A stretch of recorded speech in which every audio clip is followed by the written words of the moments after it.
kita dukung hukum adat yang telah dikeluarkan oleh orang-orang pejabat Sulawesi Tengah segala. Tahu hukum adatnya? Tahu hukum adatnya? Apa hukum adatnya? Potong leher. Apa hukum adatnya? Potong leher. Apa hukum adatnya? Potong leher. Siap dukung. Pemerintah jangan meremehkan ini Mendagri, Menko Polhukam, dan yang Menteri Agama jangan biarkan ini berlarut-larut karena bisa aja nanti terjadi amuk massa, Habib disembelih gitu.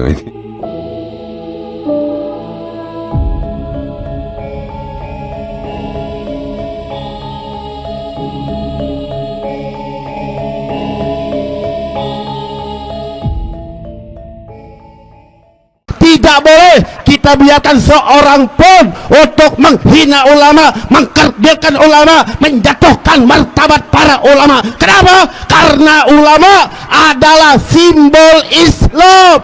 Mudah-mudahan tidak kita pulang dari tempat ini melainkan Allah telah tulis nama kita semua sebagai penghuni-penghuni surga, sebab kita telah memuliakan dan membela ulama. Amin ya rabbal alamin. Dan mudah-mudahan monyet pleret cucu PKI segera ditangkap, saudara. Ini si monyet pleret si Fuad, saudara, jelas-jelas buat keonaran, betul. Di demo berkali-kali, dilaporkan berkali-kali. Saya tanya, monyet Fuad ditangkap tidak? Tidak. Di penjara tidak? Tidak. Apa si monyet pleret ini, saudara, lebih mulia dibanding para alim ulama kita? Kurang ajar. Maka ini akan menunjukkan integritas Mabes Polri. Kalau sempat setelah aksi hari ini si monyet pleret tidak ditangkap, maka perlu dipertanyakan integritas polisi di Republik Indonesia ini, betul? Saya mau tanya, siap dukung polisi tangkap si monyet pleret? Siap. Siap dukung polisi untuk tangkap monyet pleret? Siap. Maka Fuad PKI ini tidak ada jalan keluar sebelum reaksi umat bergulir di mana-mana.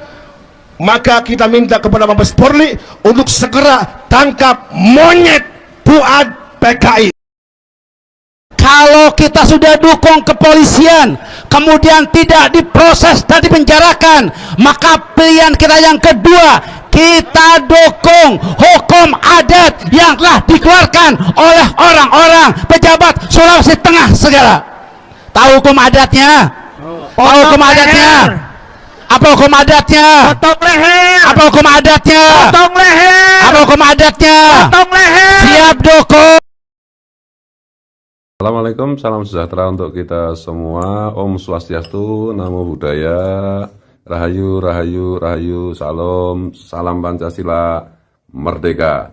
Ini akhirnya salah satu idola saya yaitu Gus Nuril Arifin, Panglima Pasukan Berani Mati di zaman Gus Dur, itu akhirnya menyampaikan pandangan-pandangan dengan sangat tegas bahkan keras terkait dengan polemik Habib, yang intinya itu beliau menyampaikan bahwa pemerintah jangan meremehkan ini Mendagri, Menko Polhukam, dan yang Menteri Agama jangan biarkan ini berlarut-larut karena bisa aja nanti terjadi amuk massa, Habib disembelih gitu. Ini beliau menyampaikan begitu. Dan untuk lebih jelasnya kita dengarkan dulu pendapat beliau, dan ini tautannya nanti kita sertakan di deskripsi gitu.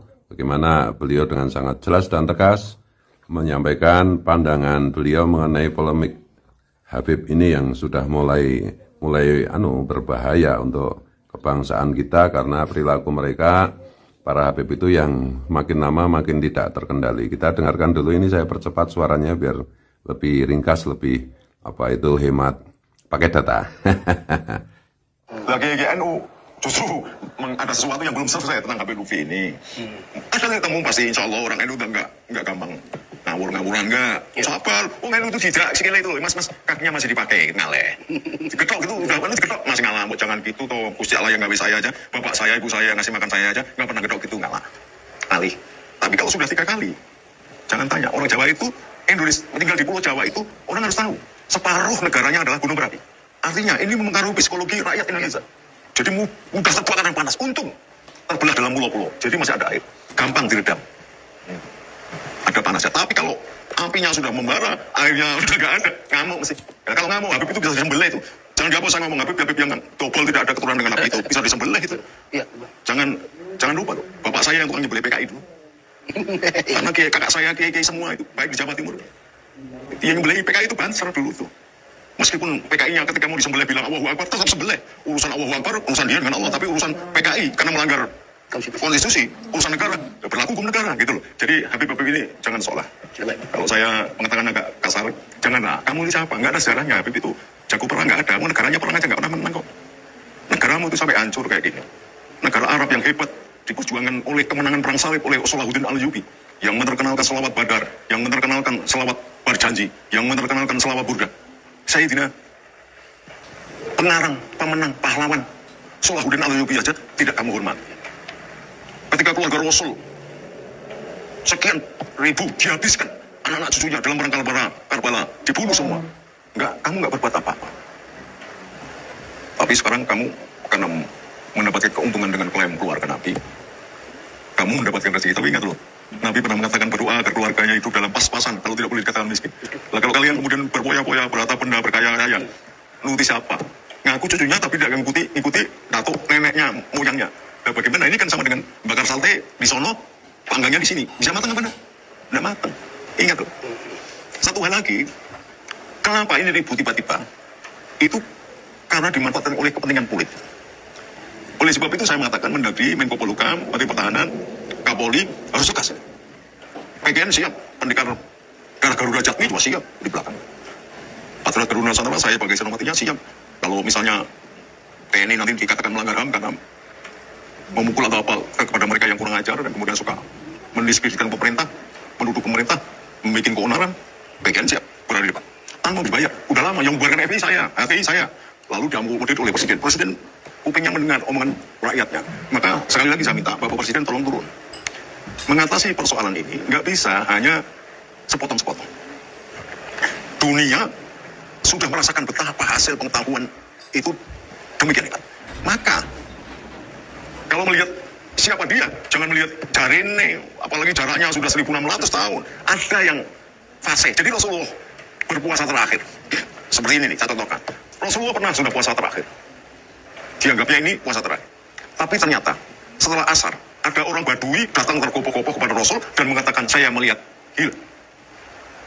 Rasulullah membatalkan puasa kok. Gitu loh. Ini sama. Bertahun-tahun mengaku klaim anak keturunan Nabi. Iya kan? Terus ada kiai muda yang pinter dan dilelai barangkali dia sholat tahajud atau wiridan beribu-ribu wiridan diusik oleh pangeran, mempunyai perbenaran kitab, buka-buka, nggak ketemu, menghasilkan satu fakta. Ya harusnya seperti Rasulullah menerima kabar, meskipun itu orang Badui loh itu. Jadi ada kalau menerima sesuatu yang harus cek and dicek. Ini tabayunnya, dia tabayun kok dengan meskipun tabayun dengan orang Badui. Lah ini kiai Imat ini kan enggak kiai cek. Siapa yang bisa membuat kitab lebih dari 10 jilid? Bahasa Arab lagi. Jadi jangan dilihat karena masih mudanya. Ketika sekumpulan buat sahabat-sahabat Abu Bakar, Umar, Utsman udah tua-tua, Sayyidina Ali paling muda. Tapi kedudukan ilmu melebihi sahabat yang lain. Ya ilmunya yang dihargai. Apalagi moralnya baik dan dia tersambung sanadnya kepada Wali Songo. Enggak usah keturunan Nabi lah, tersambung ke Wali Songo. Wali Songo itu kan pelopor dakwatul Islam dunia yang paling berhasil. Negara mana yang didakwai oleh orang-orang Arab atau orang-orang Yaman bisa berhasil kayak Indonesia? Tidak ada. Jangan kemudian bapak moyangnya, nenek moyangnya datang abad ke-18, abad ke-14 saja kita sudah punya raja Islam, kerajaan Islam, terus dia mengaku bahwa dakwatul Islam. Kalau tidak ada nenek moyangnya, kalian masih nyembah pohon, wah itu keterlaluan. Gitu. Ya, jadi supaya benar, maka ada political will government. Mau presiden, mau menteri kesehatan, mau Kapolri, mau Mendagri, Menko Polhukam harus bekerja sama dengan Menteri Agama. Jadi sampai memunculkan surat keputusan bersama 6 menteri lah sekali-kali bikin rekor. Surat keputusan bersama 7 menteri, termasuk Menteri Agama, gitu ya. Kemudian karena ini persoalannya adalah kesehatan, genetika. Maka harus hebat dengan kesehatan. Jangan katakan hari ini tes DNA terlalu goblok itu. Ada orang yang ngomong begitu, ini goblok sekali ini. Cuma terlalu terdoktrin dengan kejubutan. Ya kalau kesehatan menyangkut ilmu kromosom, ada sel ini mengandung atom itu ada proton, ada neutron, ada semua masing-masing. Ketika kemudian bersama terpadu oleh Allah sedemikian hebatnya, Allah itu lisidnya sedemikian hebat sekali.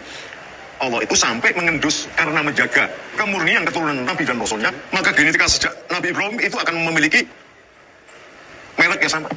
Jadi kalau Nabi Ibrahim genetikanya ini maka menurun ke Ismail ini, menurun ke Ishak begini, menurun ke Yahudi begini, menurun ke ini begini. Nah kalau orang Arab ini yang di Indonesia mengaku sebagai keturunan Nabi, genetikanya aja nurun bangsa Arabnya saja tidak keturunan Nabi. Ini Nabi apa? Nabi Tongtong Sot apa bagaimana?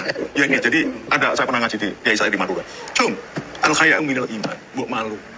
Dan kamu dikasih Allah itu iman tak kita sedikit. Nah kamu tidak punya malu, ngeklaim sebagai keturunan Nabi. Pantas enggak kelakuanmu itu, ilmumu itu, omonganmu itu, keturunanmu sing di sekolah di darahmu. Coba dilihat, dicok mulai kaca yang di belakang itu biar tahu. Jadi apa enggak takut kamu mengaku-ngaku nasab Nabi tapi bukan Nabi loh.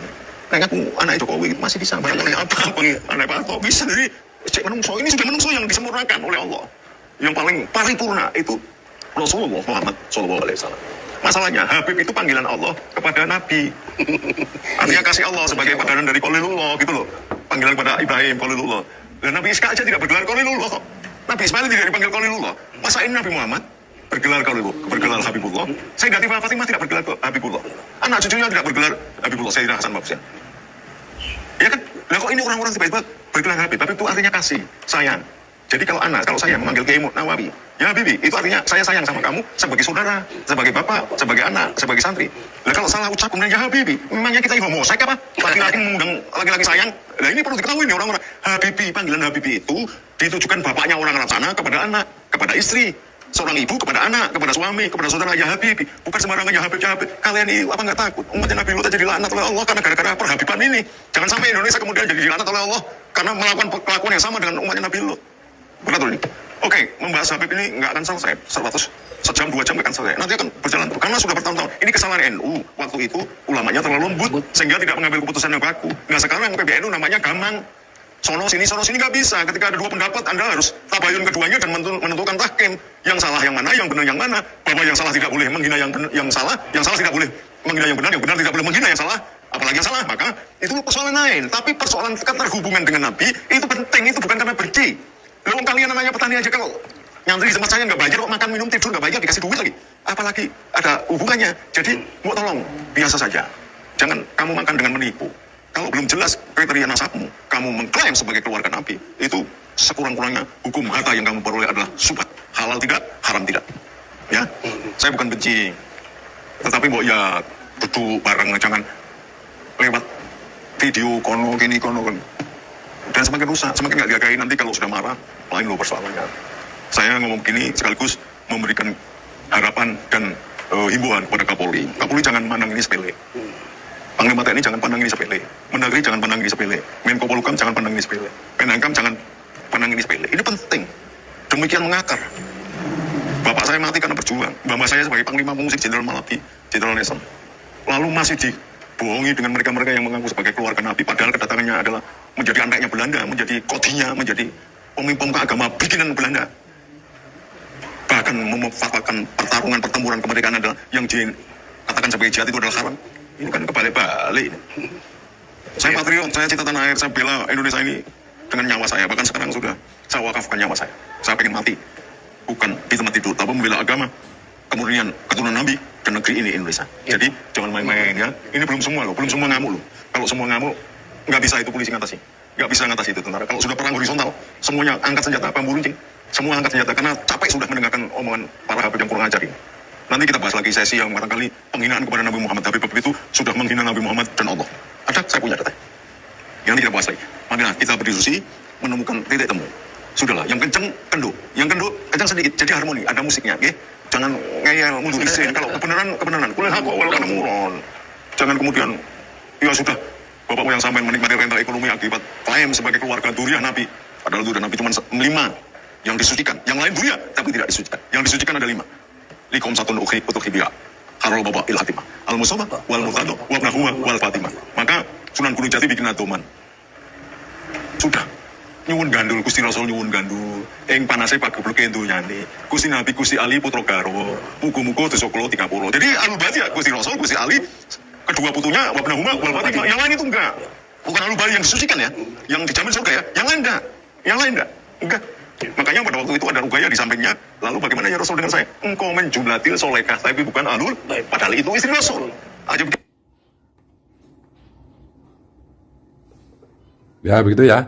Yang disampaikan Gus Nuril saya kira jelas Pak Kapolri, Pak Menko Polhukam, Pak Panglima ABRI, Pak Mendagri, Pak Menteri Agama, jangan biarkan ini nanti kalau Habib diamuk disembelih gimana.